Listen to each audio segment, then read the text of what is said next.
Why is that not going? Oh, there we go. Right, we are live. Hello, everyone, and welcome to the channel. Welcome to the video. If you're new here, I'm Nick. This is my wife, Andrea. And yeah, this is our channel all about reselling on eBay and Amazon. And we're pleased to say we have a guest. We do. We have with us Emma, who goes by the name of Emma Reseller on YouTube and on Instagram. Hello. Hi, guys. Hi. Thanks for having me. It's our pleasure. So yeah, this is going out live. If you are watching live, there is a live side chat. So you can pop in there and say hello, ask questions if you have any. We will try and keep an eye on that, but it is difficult to read a side chat and keep a conversation going. So bear with us. If you do have questions, if you put question in capitals and then the question, we may be able to spot it and get onto that. So yes. I was just saying before we went live, sorry we're late, by the way, we had tech issues. It's not uncommon. I was just saying to Emma that I watched a podcast that you did with your friend, I believe, Catherine. I was watching I'm sorry, you just cut out there. No, I didn't hear the actual question. Can you just repeat that? Yeah, I was just saying before we went live, I shared with you that I watched the podcast you did a few months ago with your friend Catherine. Yeah. And as an opener, you used the phrase in there, accidental entrepreneur.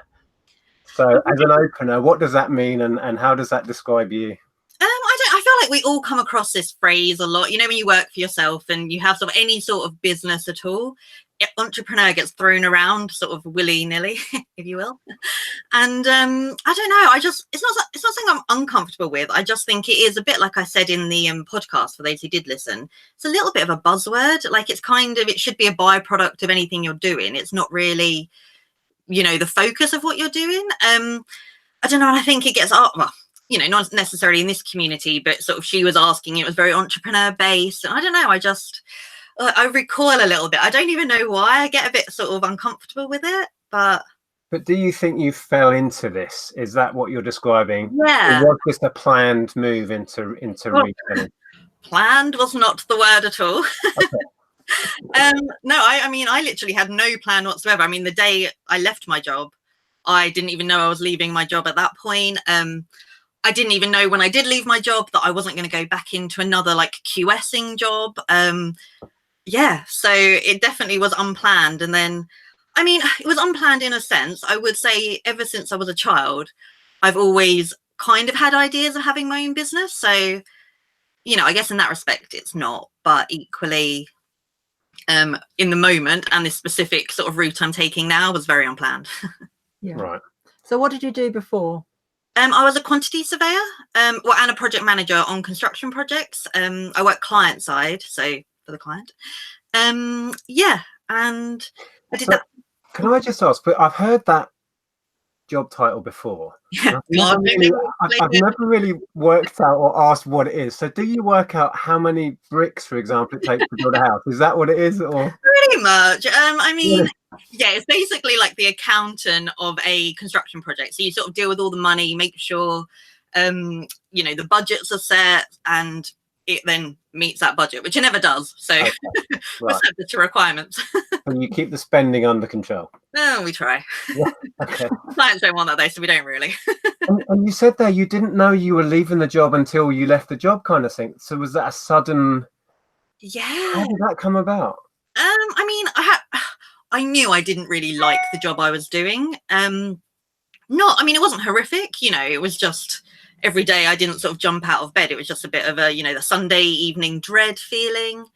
Yeah, and then I went in one Tuesday. I know I was leading this conference call and I just was zoning out of everything. I was just like, oh God, everyone's so boring. Like, I can't believe we're discussing a pen for 20 minutes or a pen holder. And I just went away. And I was at lunch with some friends and I was just like, I'm going to quit my job. And they were like, when? I was like, today.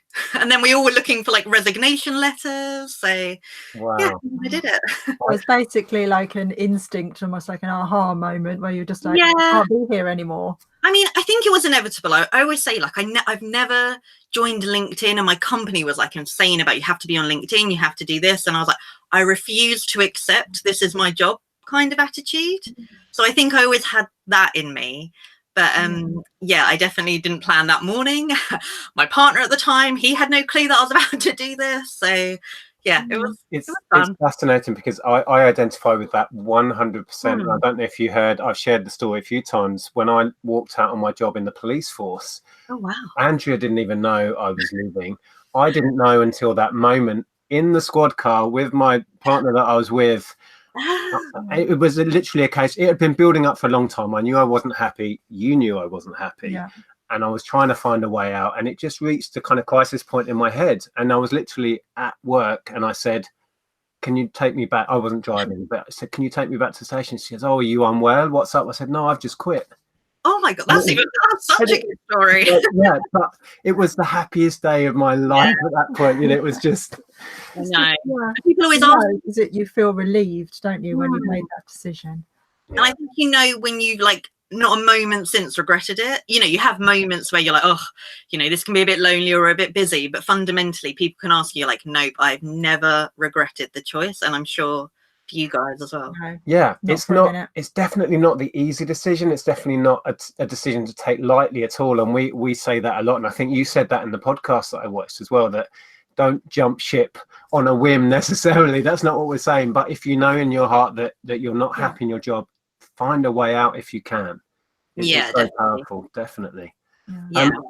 So we haven't touched on what you sell. I mean, you guys have met. And you have a lot in common because you sell similar things. So do you want to touch on what it is you sell and where you sell it?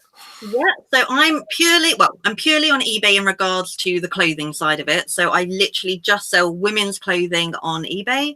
And I am sort of dabbling in Etsy now, but on a completely different front. So I sort of do art prints for that. I have dabbled in other things on eBay, like I'll get inspired, like I'll watch you, Nick. I remember I watched you sort of early doors and I was like, oh, I should start picking up games and all this. And then I'm like, I don't know anything about it. And I think I just always kind of fall back to the clothing side of it because it's where I'm comfortable. It interests me. I kind of enjoy it. So yeah, that's what I do, just on eBay though, nothing else. So with the art prints, do you design them yourself? Yeah, so I've always like I did art at school, and I actually wanted to go to art college when I finished sort of school. But my dad was very sort of corporate London, and that was very scary for him. And I think that then made me feel like it was really scary to do it. So I feel like now I'm kind of going back to that sort of side of things. So yeah, I design them and then put them on Etsy. Yeah. So that creativeness, it kind of makes sense why you suddenly had that moment where you were like, what am I doing here? This isn't me. Or yeah, no, I needed to do something creative. Yeah, like I've always enjoyed maths. That's a weird statement. Enjoy is a strong word. I've always like got on okay with maths. Like I actually went to do a maths degree before I did my quantity surveying degree. So I think that's always been confusing for people because I've like always really enjoyed art and that side of it, but then I always got, you know, like the good grades in sort of maths. Everyone's in like, really, you need to be doing, you know, you need to do the academic thing. And I was like, I don't want to. It's boring.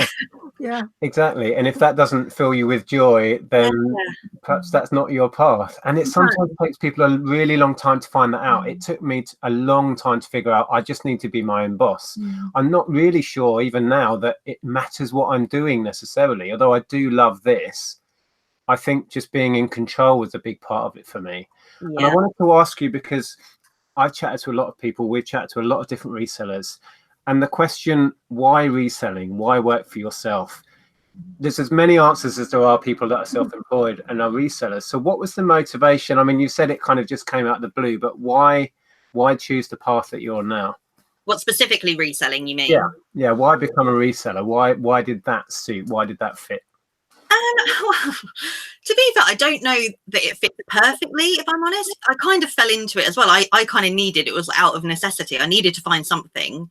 And actually getting into reselling it's quite an easy, you know, there aren't a huge amount of obstacles to getting into it. I looked at Amazon private labeling initially, and then that seemed quite scary when you've never done anything like it. So yeah, then that's when I basically got into eBay. I think I watched you guys, I watched Fake Rachel, and I was like, oh, this seems like something I can do. It's not a big outlay, and yeah, I can start. And then it was never meant to be my main earner, to be fair. It was meant to be just sort of a little bit on the side. I did things like matched betting as well when I first sort of stopped and all that kind of stuff. And now it's just it's kind of naturally become like my biggest earner quite quickly.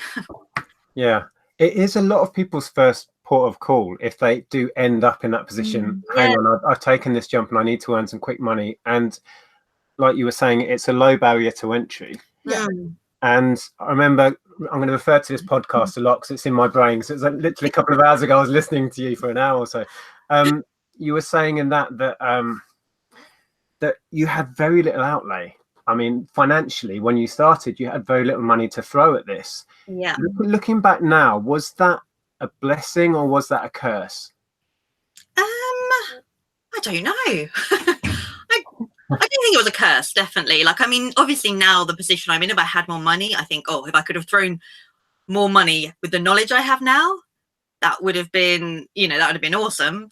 But actually at the time, it probably was a blessing because I feel like that's when you can sort of get into trouble. I didn't know what I was doing. When I think back to the early doors, or anyone probably does, like the things you pick up, if I'd done that in bulk and to a much higher level, it would have actually had a much bigger sort of detrimental impact. Whereas as things are ticking through, even if half are wrong and half are right at the beginning, if you're only spending 20-30 pounds as you go, it's not that big a deal still. Exactly. And I mean, we've set up a few businesses over the years. You can spend as much money as you have setting up a business, and it doesn't necessarily benefit you because, exactly as you said, you don't really know what you're trying to build, or you don't really know if it will work and whatever. And it's not necessarily true. The more you start a business, the better it's going to be. And I think you spend money more wisely and more carefully if you don't have a lot of it. So yeah, I think in a way that's the perfect way to grow if you can. Yeah, exactly. I agree. Yeah. I mean, we were the same, really. We didn't have any money to really put into it. We just grew it as it, you know, sort of organically, really. Just small and carried on. It really focuses the mind as well. If the little money you have is in the business, it's like, okay, I've got to work hard now. I've got to make this work. And the focus that brings is empowering, I think. And I feel like I'm actually coming back to that mindset a little bit because I feel like even in the last few weeks, my sort of strategy towards how I want to source has changed. And I'm almost coming back round to giving myself more of a stricter budget to make sure what I'm sourcing a lot, like, because you know, if you kind of have an endless budget, not that I do in any sense of the word, but you kind of see anything, you're like, oh, okay, I'll get that because I know that has a little bit of profit in it. Whereas I think if actually you sort of rein it in again, it forces you, if you only want things that give you £50 profit or something, you're so specific then in what you pick up. So I feel like I'm almost coming round to not to give myself a strict budget, but almost these strict guidelines and that kind of vibe to it again, almost. Yeah, definitely more mindful of what you've been going through a similar thing, haven't you? Trying to pick up less higher value pieces of clothing. And I go through the same struggle as well. I find it hard to leave something behind if I think I can make a £5 on that, but then it's like, but that'll take as long to list as this £50 item. I'll just leave that one behind. But I really find that hard to do. I do. I call it leaving money on the table. It's like, why would I not pick that up for 50p if it's worth a £5? But it's like, because it's, you know, maybe half an hour of cleaning, prepping and research to list it. True. No, exactly. And that is what you have to remind yourself, because it's the excitement of like sourcing's the best bit. That's the only bit I enjoy. So when you see the profit laying there, you just see money laying out, you're like, yes, I want it all. Exactly. And then you end up like this with a house full of gear. Exactly. Well, my backlog is really reducing now, so I don't know whether my mindset will change once I've got less and think, you know, I do need to pick up some lower value things as well. I think that would be a good position to be in, to clear that backlog, definitely. Have that space and the freedom to pick up a bit more if you need to. I just realised we haven't said hello to anyone in the chat. I haven't looked at it. We haven't said hello to Lucy yet. Lucy was first in. Fantastic. She just about pipped Peter Ray again. So welcome, guys. I'm just going to scroll through and say a few hellos because I was very rude and didn't say hello to anyone. So we've got Chris B in as well, Martin. Gary is there, Adrian, welcome, Margaret Stewart, Kelly is in. I'm going to scroll through and quickly see if we've got any questions that have come in. I did see a couple come through before you scroll to the We'll do those before we carry on, before we lose them. Daryl and Carol. Hi, Daryl and Carol. Dave is in. Ads. Hi, Ads. Oh, Ads, welcome. Good to see you here. Mummy on a Budget. It's a new name, isn't it? I think I've seen Mummy on a Budget before, yeah. And Heather. Where's this question? Where's this question you saw? I did see one that said question, and I think it was a question for Emma.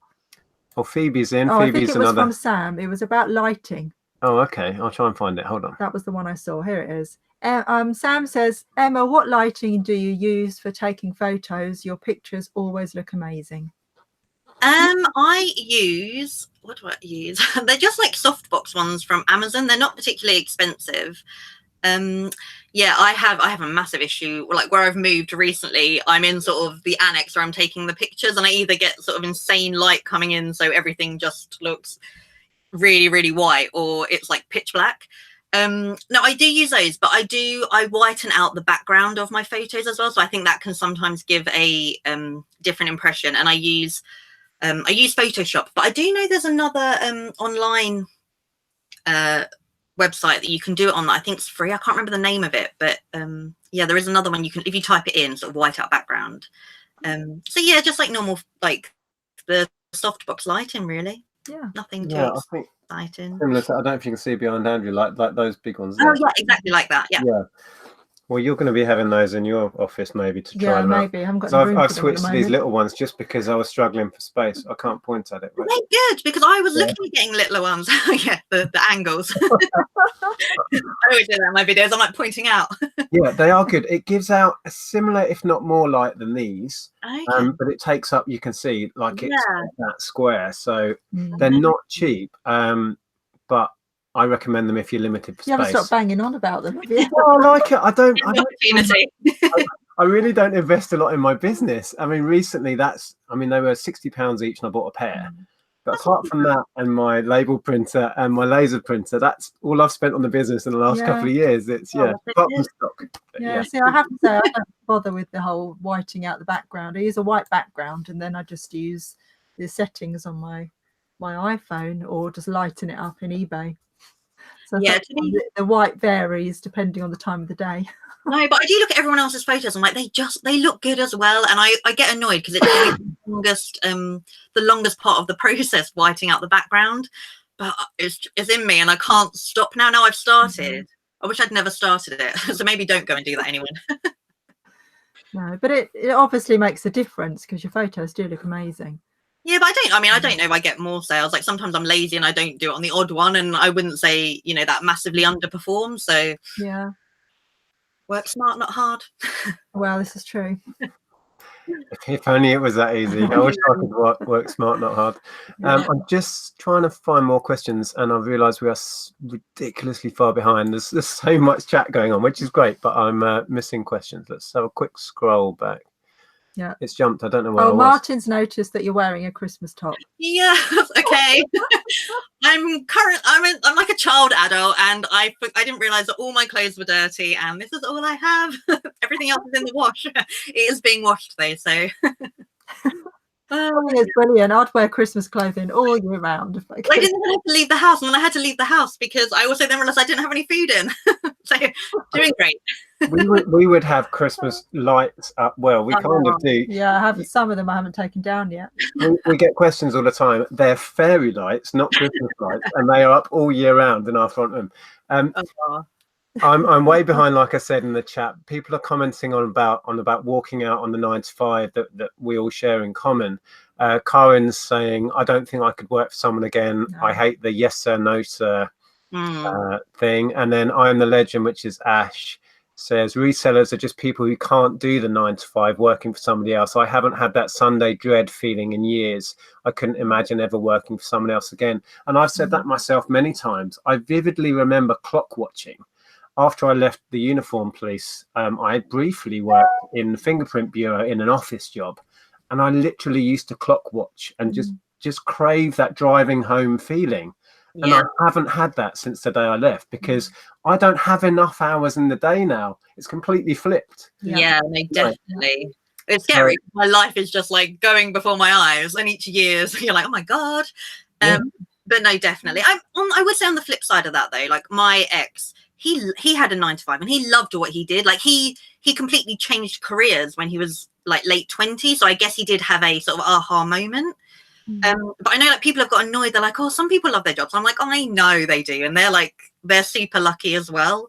I just was not one of them. But I think it's just kind of not having having the courage to change. Like, I think you can work for other people if you're genuinely doing something that you love doing. But I think most people probably don't know what they love doing when they get their start their career at sort of late teens or early 20s. And that's a lot of the issue some of the time as well. Yeah. It's so young to work out what you want to do for the rest of your life. And I think many people never quite figure that out even. Yeah. And then you get trapped, like trapped seemingly. You have a family, you have kids, and then it feels like it's impossible to just sort of brush it all away and start something new. And I completely get that as well. Yeah. Well, it's a huge risk, isn't it? And if you have established yourself in a career, I'd only just joined the police and you had started working for Amazon, but they could have been careers for life. Yeah. And walking out on that was a decision that a lot of people questioned at the time. And I totally understand it. But I would have to echo what you say. If you're in a job and you get that monthly salary, it's maybe you got a pension with it and you're enjoying it, you've got the best of all the worlds there, really. Yeah. And you don't have the stress of not knowing what your paycheck is every month that we have to deal with. So yeah, if you have a job and it's wonderful, you're lucky, And I think there are also personalities like ours, which is we don't really like being told what to do. Yeah, that's me too. Yeah. Right, let me see if there's any more questions before we carry on, because I know I'm so far behind. Right. There's Sam again saying, been full-time since November 2017, never regretted a single day. I love what I do. Fantastic. Right, let's whiz. If I'm missing any, I'm sorry. I'm looking out for question in capitals. So there's Kelly talking about photography. We've covered that. Yeah. Okay, am I at the end yet? No, blimey. No, we're very far behind. So let's Kelly touches on it, so let's talk about your YouTube channel, because you do have a really good YouTube channel, and I really enjoy it, and you're very methodical and you explain things so well. And do you want to talk about your YouTube channel a bit? I mean, it kind of, I think that again is because I had a blog previously, not to do with reselling, before I started this, on kind of just documenting how you can make money for yourself. I thought I'll almost sort of document what I'm learning and do that. And then it was just a lot of effort sort of typing it out all the time. Like, I get bored really easily. My attention span's rubbish. So then it kind of, I was like, well, I still want to do that, but video's a lot easier and it can be quicker. And I mean, editing can take a while, but it can fundamentally be quicker. And then I think people just started asking me questions, as I'm sure you guys get loads of as well on Instagram. And rather than just sort of repeating myself to each person, I thought, if I can just put that out there, it's easier for everyone. Sometimes it makes more sense when you've had a time to think about it. It can be a little bit more in depth, and I enjoy it. I feel that feels a little bit creative as well, in a methodical way, I guess. Yeah, no, I mean, doing YouTube videos is definitely a creative outlet. It scratches that itch for me, editing and creating, little 10-minute, hopefully entertaining videos, like when we did the boot sale the other day. That scratches that itch for me, because I've got an art college background as well, and that scratches that creative itch, certainly for me. Yeah, I think so. Yeah, no, definitely. Yeah. Now, I wanted to ask a question, referring back to podcasts again. You describe yourself as being, or wanting to be at least, but whether you're there or not yet, I don't know, but very efficient in your business and structured in how you do things. Do you think that is really important? And is that something that comes naturally to you, or is that something you're learning as you go? Well, I feel like I definitely wasn't there completely. I was actually today planning some YouTube videos, and one is like giving a serious talking to myself, because actually my efficiency has dropped off massively. I think it's important if you want to have as much time with family or whatever as if you want to sort of do it in the shortest amount of time, because it's not your passion to do it, you just want it to afford you a lifestyle. I think working really efficiently is like important in that sense. So it's not taking up everything. And for me it is, because I guess it's not fundamentally what I want to do necessarily forever. So I want it to be in the smallest amount of time, so that so I can spend time focusing on other bits and bobs as they sort of come up or I get ideas. So I guess it's important in that sense, but I do also get that some people just want to enjoy it, and they, you know, it is a bit more of a hobby, or it is part-time, so they don't want to feel manic and stressed that they have to get all this done, and that's completely grand and perfect and right for those guys too. So it's not a one size fits all, but for me it is. I'm efficiency driven. Yeah, I've happily said many times that time management and efficiency I'm not there, and I never have been. And I think I know that setting certain things in place would be so good for my business, being more efficient, you know, starting at this point, ending at this point, X, Y, and Z would be so good for me. But I think a big part of why I chose this lifestyle is so that I didn't have to conform. Conformity for me is difficult. And I think even subconsciously a lot of the time, I stop myself from being efficient and being structured, because that's what I'm still fighting against. It's really but I know it would be so good, and I would be more productive and stuff. But it's a constant battle with me. But you're right. When you're running a business, you have to take those sort of things seriously, look at the details, and be efficient. But I think we both suffer from not managing that very well, to be honest. Where you're when you're at a you know, you sort of are earning what you want to be earning, then it is actually also important to, okay, I'm just going to rest now. Like, it doesn't have to we don't just have to be a machine. Like, we do need to do other things, because almost that's when you become inefficient anyway. If you try and, you know, you're like, I'll get up at 6 and I'll work through till 8, and, you know, I'll get so much done, and then actually it's so overwhelming because you're trying to do all that actually you don't anyway. Yeah. And I think we both went through a lot of that when we built up our retail business, and we did that for 8 years. And I think we're both still kind of decompressing from coming out of retail, even though it's now, what, 5-6 years ago probably more, since we had the gaming shop. Yeah.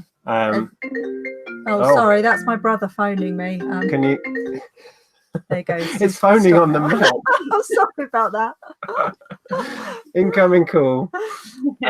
Yeah, I lost my thread. Anyway, I wanted to touch on a couple of quick questions. Dave has asked, I don't know if you'll know the reference, but I'm sure you will. What side are you on? # Team Steve or # Team Carla? Oh, yeah, I have seen this. Oh, God. I don't know. I haven't seen enough. I'm going to do Carla. Oh, there you go. You heard it here first. So that's another # Team Carla.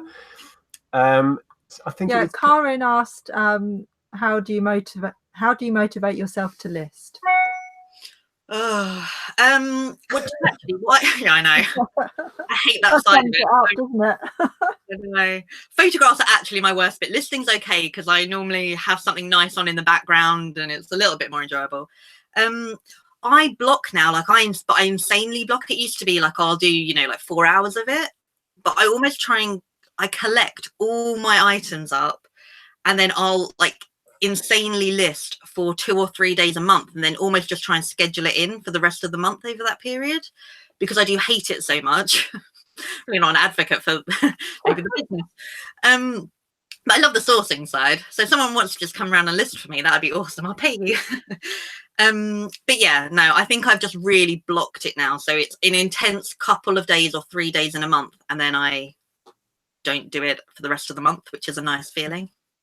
Yeah. That's an interesting way of looking at it. I've not heard that method before, but I could see the logic to that, really. If it's part of the job that you really don't enjoy, squeezing it into a little part of the month, and then yeah, exactly. And I normally reward myself with a pub visit after. I'm down with that. Yeah, we could get on board with that one. Okay, did you see any other questions? I think Peter was asking, where are you based in the UK? So where are you from? I'm from London. Well, I'm from Essex originally, but I live in London now. I live West London. So yeah, it's cool. And I know we've talked about this, but how do you find sourcing in London? Because obviously prices are fairly high, aren't they? Yes. Well, this is actually really interesting. This is kind of part of, you know, I said I was sort of reevaluating my strategy. And it is, but there are obviously ways you can always get things cheaper.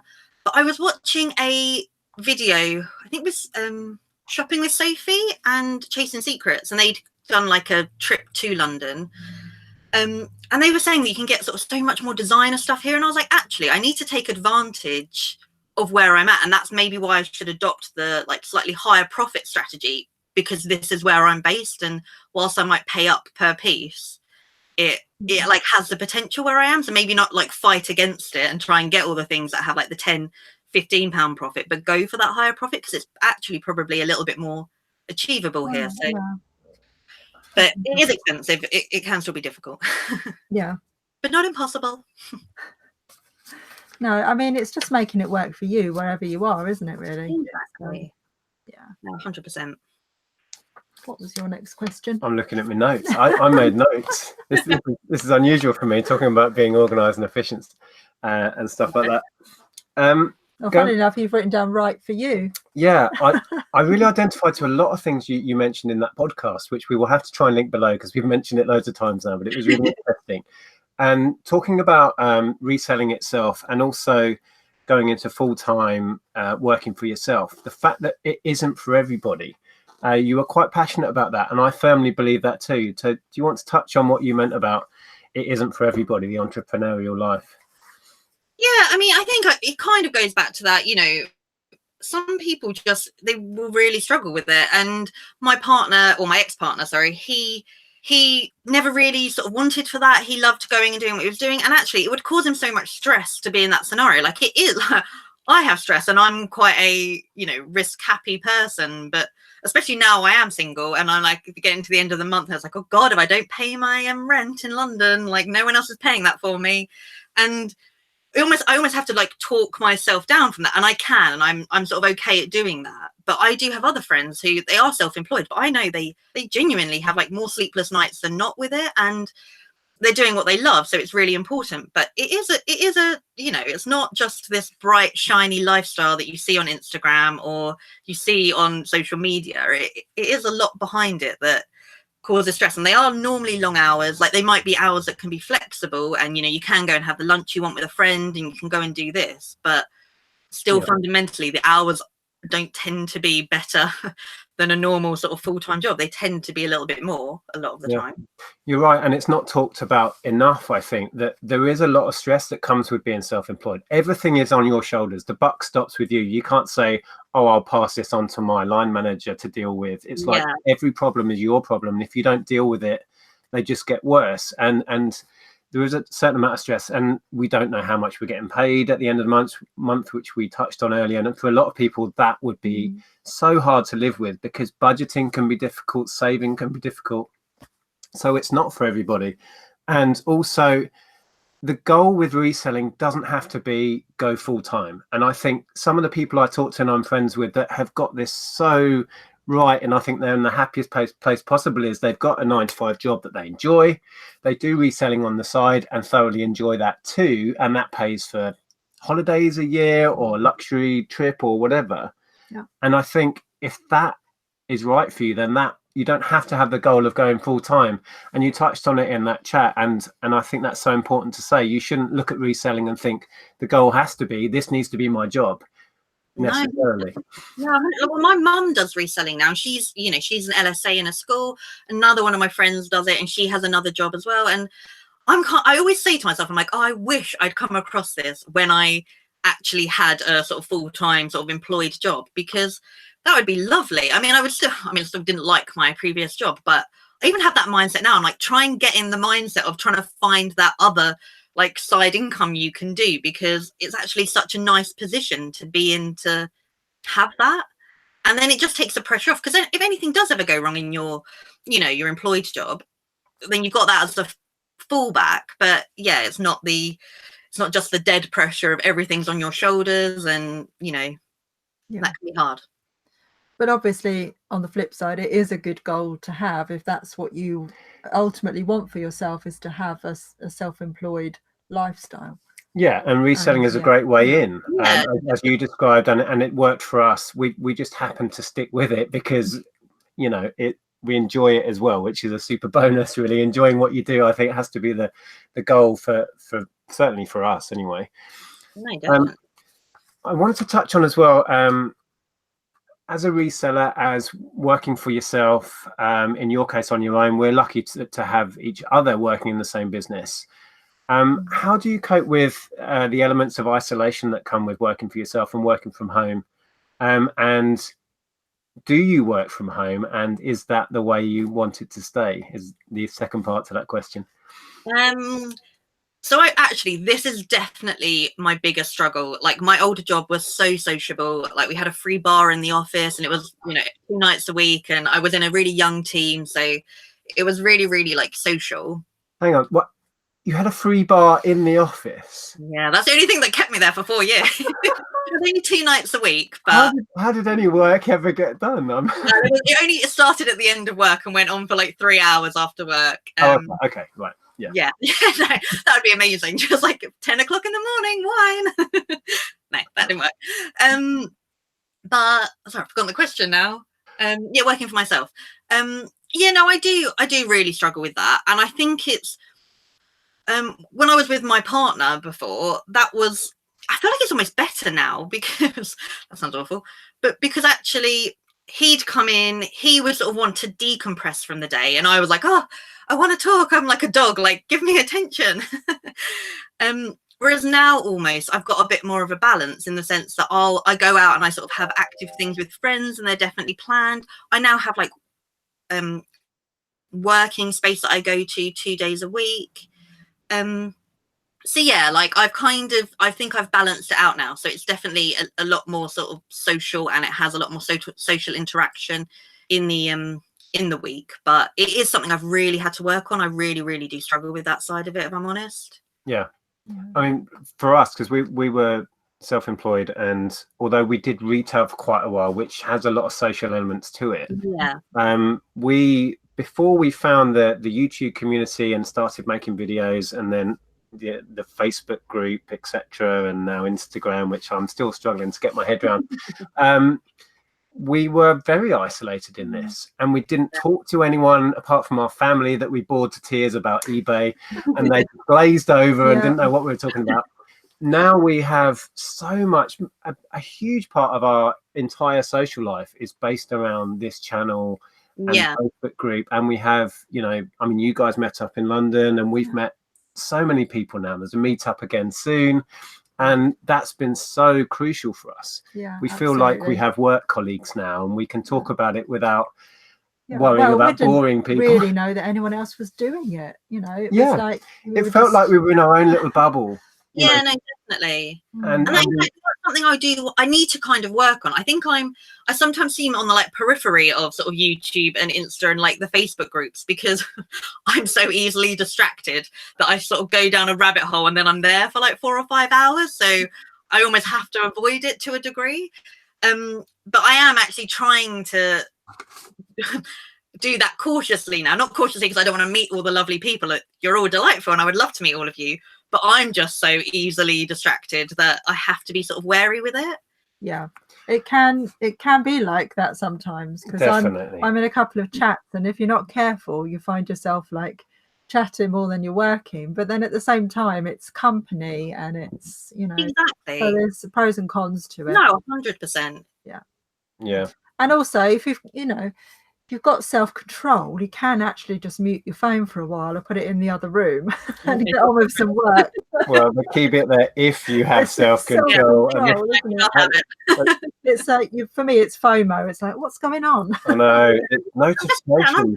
I'm like, what is going on? Like, it's dinging or whatever it's doing. I mean, our lives are becoming ruled by bloody notifications. Like, bling, bling, bling. I turned my phone over because it just kept getting notifications from Instagram, and it makes you look. Yeah. Even though you don't want to read it, it makes you look. So I just switch them off. I don't want to be distracted. So yeah, so true. Yeah. I wanted to ask you quickly.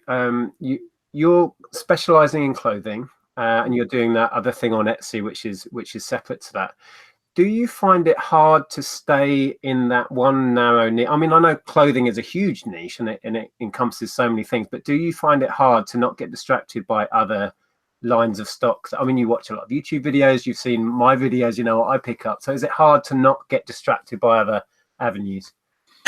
Yes and no. Like in moments it is, as in I will watch someone new. I know like loads of people have been talking about ChatGPT, and then I'm like, oh, should I start looking at men's clothing and doing that? And I'll go into a charity shop or to a car boot, and I will start nosing through it, and then the realization that I know nothing comes back to me, and then it's quite easy to kind of step away from it. That said, if I do still see things, there are a few things that you just have in your brain that people have mentioned so many times that are good sellers, etc. I would never not pick them up. It's more just that I don't have the space where I've moved, like I am now, in sort of a smaller location. So that's actually really pushed it, because I did have a few other bits, and I actually gave them all to my mum to resell. I just gave them to her. Then every day she's like messaging me going, "Oh, this sold for this much," and I'm like, all right. Like, fine. So it's not, maybe if I had more space I would be more open to it. I do think it's that's the limiting factor for me at the minute as well. Yeah. But yeah, I'm not anti it. It is harder for me. Yeah, I asked that question really because I struggled with that a lot. We tried to specialize a couple of times.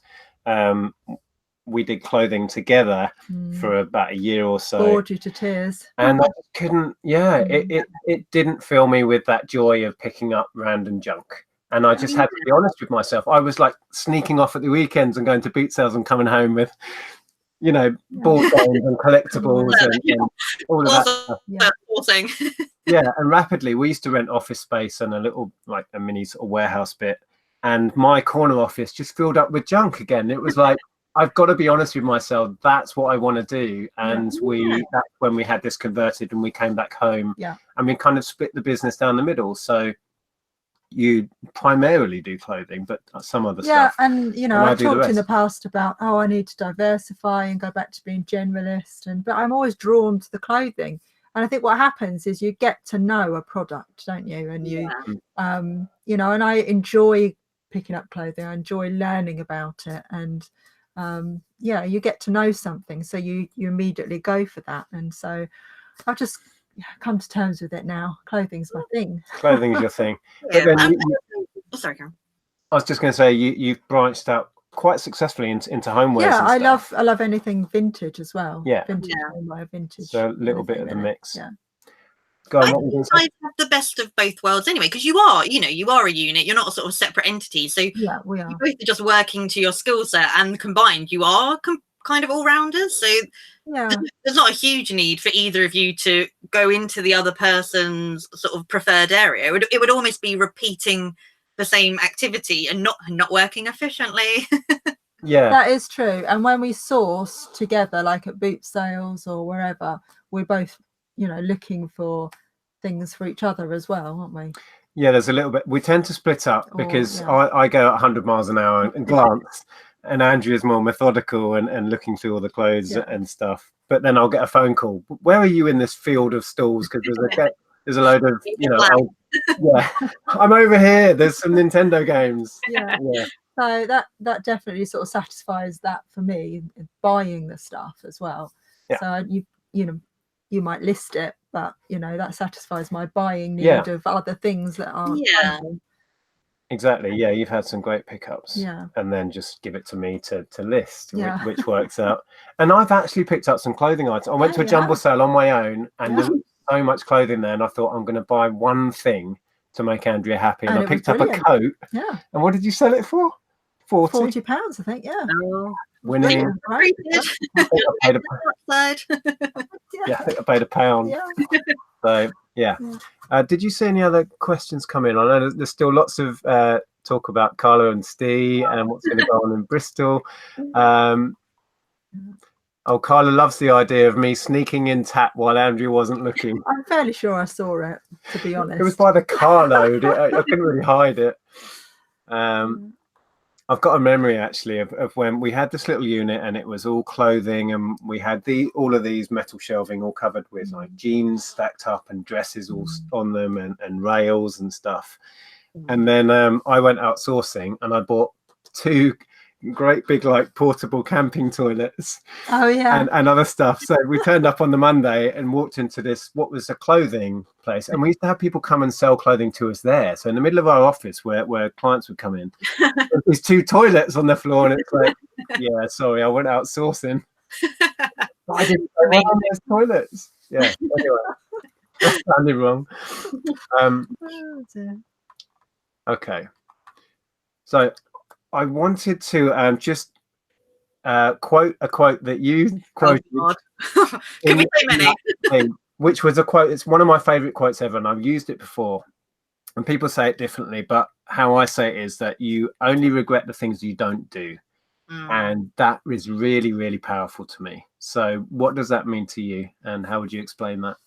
Yeah, I just feel that you have more regrets about missed opportunities rather than taking an opportunity. Oh no, it doesn't work out. Like, you'll never have that what ifs. Like, I think what ifs are so dangerous in life. Like, and I think it's basically just encompasses that. It's, you know, go and try the thing, because better to try and fail, oh, excuse me, than not try at all. Because in any way, you fail by default, because by not even trying, you know.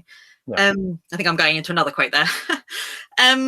But yeah, I just think it's so important to not have regrets and the what ifs, because I think they can be really damaging. They can eat away at you, and yeah, I think they're really scary. So yeah, absolutely. Yeah, I mean, we've had failures. One that we documented on this channel when we tried to go back into retail and set up a kids' clothing store, and it didn't work for various reasons. It just didn't work, and we plowed a lot of money and time, blood, sweat and tears into that place. But I don't think either of us would sit down and say we regretted doing it. No, because I learned definitely. I think I that's learned so right. what I wanted to do moving forward. That clarified that for me. And just so many things. I mean, and it cemented for us that working from home, having virtually zero overheads, and having not dealing with landlords again, and not dealing with all of that other hassle that comes with retail, we realized, we definitely want to be at home and have that freedom and flexibility again. So it cemented that for us. And it's kind of, certainly. Failure. Like that means, you know, like you sometimes do need to do something to know that it's either it's right or it's not right. And I don't know, I just don't think anything's failing, as long as so cliche, but as long as you learn something from it. I know that. Oh God, I want to punch it off the face. But no, but the cliches are true. This is the thing. The redirection, isn't it? Yeah. If you kind of keep repeating it and you keep making the same mistake, I would say you need to stop doing that. It doesn't work. But to learn from it and then, you know, go forward in a different direction, then it was actually part of the process. I won't say journey. So the Mad Tatter says a quote that you'll probably quite like: if you always do what you always did, you'll always get what you always got. Bit of Dr. Seuss there, I think. Oh, it does sound Seussian. I do love that one. Exactly. So true. And History of Violence says coulda, woulda, shoulda. Exactly. Yeah. We just get all quotes now. Yeah, we'll do that. Just have a stream full of quotes. Yeah. I did notice, although Karen said, sorry, had to go for dinner, but we'll watch back later. Just like to say, I love Emma's business savvy and methodical approach to it. Yeah, I looked on your channel, and there's some great videos breaking down some of the processes. You did a video recently about the analytical side of Good Deal Cancelled that we're all forced to use now if we're doing fixed price, and I thought that was really interesting. There's some great points in there. So the link for Emma's channel is below, so please go over there and check it out. We normally end. I was actually going to say, touching on that, that particular video was really good in terms of how you put a positive spin on it, and I really liked that. That really struck a chord with me, because I thought we're all moaning about it quite a lot, and we're all feeling a bit scared and unsure about where it's going to take us. And it was really good to see something so positive that, you know, we can. I think I said that also in a vlog, that, you know, we should make it work for us, make it, you know, that's the most important thing, is make all the changes work for us and tailor them to our business. Exactly. And I do just think as I think I said in the video, like whatever your perception of it is, and I wasn't, you know, I'm not saying motives or whatever they are from eBay, but if you've got to deal with something, I think I've said this in loads of my videos or on Instagram, and I'm boring as hell, but it's, you know, like if there's a problem that you can't change, and your energy is so finite, like it's no point spending any more time on the problem. You should just look at the solution in anything, and you know, just in life in general. I think that's a kind of good mindset. Absolutely, because you can't control what they're doing, but what you can control is how you respond to it and how you react to it. Exactly. And totally, I would completely agree. And I think it's a trait to view things and find the positive in it and focus on the positives is a trait that as a self-employed entrepreneur, if you want to use that word, I think that is so important. No matter what you're doing, focusing on what you can change and what you can make better. If you focus on the negatives all the time, and I've been down that hole, it's just a disaster waiting to happen. You have to focus on the positives and what you can change and what you can make better. So also, I just think on that note, sorry, I'm going on one now, but I think also that's where you can add value, because if your competitors, if you want to call them that, you know, people who are doing the same sort of thing are struggling with that, and they're sort of stuck going, oh, I can't change anything, I can't do this. If you can sit there and find a solution to a problem, like all value comes when you can find a solution and an innovative one, or, you know, you can do something, then you've actually sort of added value to your business that maybe others haven't, or they can't do. And I want to encourage everyone to do that, like, but it is also it's an opportunity when the challenge comes, because if you can overcome it, then you've actually made a more valuable product or service or something, if that makes sense. Yeah, totally does. Absolutely. So there's I'm just going to ask a question that Karen said. Emma, question for you. I know you were offering free returns, not sure if you still do, but did you notice the return rate went up in general? I do still offer free returns. The return rate goes up in general. No, mine actually, it has gone down slightly. I think that's coincidental, but I definitely don't, it obviously doesn't have a detrimental impact, would be my point. It hasn't really changed anything, and I did it for me. I was like, I didn't massively think, I was hoping it wouldn't have an impact. I didn't think it would have a massive impact on it, better sales really, but more I used to get really stressed by arguing the returns, which I shouldn't have been doing anyway, but and I was like, well, at least if that's happening, I can't argue anything, like it's a given, I don't need to waste energy on it. But yeah, definitely not had any negative increase in returns. Okay, that's good to hear. Yeah. Believe it or not, well, we did start late. So we're not actually on the hour, are we? No, we're not at all. Let me just see. Was that another question? Oh no, it wasn't a question. Stu's talking about laxatives for some reason I don't want to know about. Okay, fine. So we normally sort of round these off with looking towards the future a bit. So I mean, your business is a fairly young business. How long have you been full time now? Just under 2 years.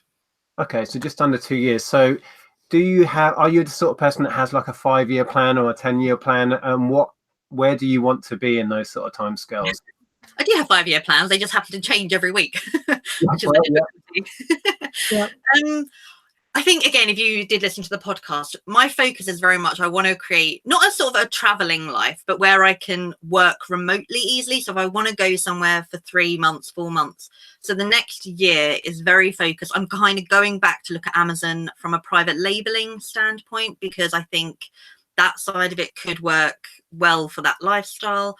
I'm trying to turn my eBay business passive if I can. I sort of outsource a lot of it, get other people to do it to a degree, but that might have to take a big downturn. Yeah, so it's kind of, it is quite a lot of tweaking and changing, I think, this year, but the way that happens keeps changing in my head.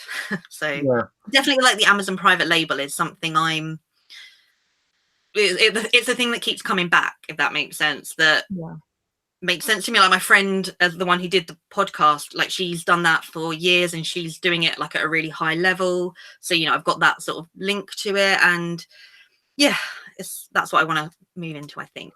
I think that would be so powerful, having someone that you've known for that long, your friend Catherine, that's doing it, would be so valuable if you're going to go down that route. I mean, I've been tempted to look into that, but it doesn't fill me with joy, the thought of it. I can see the money there, and we have a friend, Luke, who is doing fantastically at it. but I think it's kind of horses for courses and do what makes you happy sort of thing. But I'm not ruling it out. But if you go down that route, I'll be fascinated to know how that works out. Yeah, well, I definitely I want my YouTube to be a more sort of generic. All the things, it's currently more eBay because that's my sole focus, but I do want to like put Etsy and if I do other things on there, so I'll definitely document it a little bit. Failures and successes. The journey again. Yeah, the journey. Okay, fantastic. Well, unless there's any more questions that have just come in, do you see anything else? I don't know. We may have missed some, but okay, not recently. Okay, well, we will wrap this one up. As we said before, the link should be below to Emma's channel. I'll try and work out how I can link the podcast that I've mentioned far too many times, so people can go over and have a listen to that. And it just remains to thank everybody who's viewed it live. Thanks for your questions and comments. If you're watching this after the fact, please drop a message below and remember to go over and check out Emma's channel. Thank you so much. Oh, George is asking where you're based in Essex, but you're not anymore, are you? You're in London. No, I was Chelmsford, but now I'm not. Oh, isn't that where George is, Chelsea? Yeah, I think so. Oh, is it? Small world. I think so. Somewhere near there anyway. Yeah. Okay. Right, there we go. Thank you so much for joining us. Thank you so much, guys. It was an absolute pleasure. And we're going to see you at Bristol anyway, aren't we? No. Oh, I'm not coming now. Oh, no, sorry, I didn't. Okay, I hadn't been informed. Oh, okay. Sorry. I'm just back from holiday, so it's a bit too tight. Oh, that's a shame. Yeah. Okay, we won't see you at Bristol then. No. But hopefully I will see you soon. We've got definitely plans to meet up again at some point. Oh, have you now? Yes. This is where I hear all the news live on YouTube. Come along. Sneak into the free bar at my old work. Yeah, okay, fine. Yeah. Right, well. Okay, well, we'll say goodbye to everybody and then we'll have a chat. Okay. Thanks for watching, everyone. Okay. Take care and we'll see you soon. Okay. Bye. Bye, guys.